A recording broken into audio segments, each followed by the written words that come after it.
Hello everyone, ನಿಮ್ಮನೇಲಿ ಯಾರಿಗಾದರೂ ವಾಮಾಚಾರ ಆಗಿದೆಯಾ ಅಥವಾ ಯಾರಿಂದನಾದರೂ ತೊಂದರೆ ಆಗ್ತಿದೆಯಾ? ನಾವು ಮಾಡ್ತಿರುವಂತಹ ಕೆಲಸಗಳಿಗೆ ತೊಂದರೆ ಆಗ್ತಿದೆಯಾ?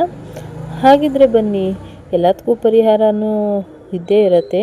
ಹಾಗೆ ನಾನು ಒಂದು ಸಣ್ಣ ಪರಿಹಾರ ತೋರಿಸ್ಕೊಡ್ತಿದ್ದೀನಿ. ನಾವು ಹೋಗ್ತಾ ಇರುವಂತಹ ದೇವಸ್ಥಾನ ಬಂದು ಚನ್ನರಾಯಪಟ್ಟಣ ತಾಲೂಕಲ್ಲಿ ಬರುತ್ತೆ. ಇದು ಎಲ್ಲಿ ಬರುತ್ತೆ ಅಂತ ನಾನು ವಿಡಿಯೋ ಕೊನೆಯಲ್ಲಿ ತೋರಿಸ್ತೀನಿ. ಹಾಗೆ ಈ ದೇವಸ್ಥಾನದ ವಿಶೇಷತೆ ಏನು ಅಂತ ಈ ವಿಡಿಯೋದಲ್ಲಿ ತಿಳಿಸ್ಕೊಡ್ತೀನಿ ಬನ್ನಿ. ಇದು ಮೇನು ಮನೆಯಲ್ಲಿ ಯಾರಿಗಾದರೂ ವಾಮಾಚಾರ ಆಗಿ ಮನೆಯಲ್ಲಿ ಸಾಕಷ್ಟು ತೊಂದರೆ ಆಗ್ತಿದೆ ಅಂದರೆ ಖಂಡಿತವಾಗ್ಲೂ ಈ ದೇವಸ್ಥಾನಕ್ಕೆ ಒಮ್ಮೆ ಭೇಟಿ ನೀಡಲೇಬೇಕು. ಇಲ್ಲಿ ದೇವಿಗೆ ಒಂದು ಕುರಿ, ಕೋಳಿ, ಮೇಕೆ ಹಾಗೆ ತುಂಬ ಜನ ಇಲ್ಲಿ ಬಲಿ ಕೊಡೋದು ಅಂದರೆ ಹಂದಿ.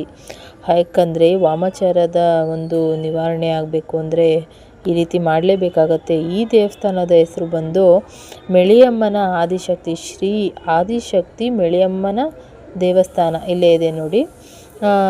ಈ ದೇವಸ್ಥಾನ ಬಂದು ಚನ್ನರಾಯಪಟ್ಟಣ ತಾಲೂಕಲ್ಲೇ ಬರುತ್ತೆ. ಇಲ್ಲಿ ಒಂದು ವಿಶೇಷತೆ ಏನಂದರೆ ಇಲ್ಲಿ ಪ್ರಾಣಿ ಬಲಿ ಕೊಡೋದ್ರ ಜೊತೆಗೆ ಅಲ್ಲೇ ಅಡುಗೆ ಮಾಡಿ ಊಟ ಮಾಡೋಕ್ಕೆ ಮುಂಚೆ ದೇವಿಗೆ ಒಂದು ಎಡೆ ಅಂತ ಎತ್ತಿಡ್ತಾರೆ.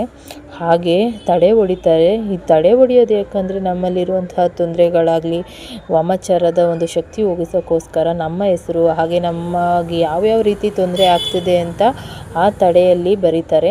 ಅದನ್ನು ನಾವು ತಗೊಂಡೋಗಿ ಒಂದು ಜಾಗದಲ್ಲಿ ಒಡಿಸ್ಬೇಕು. ಇದರಿಂದ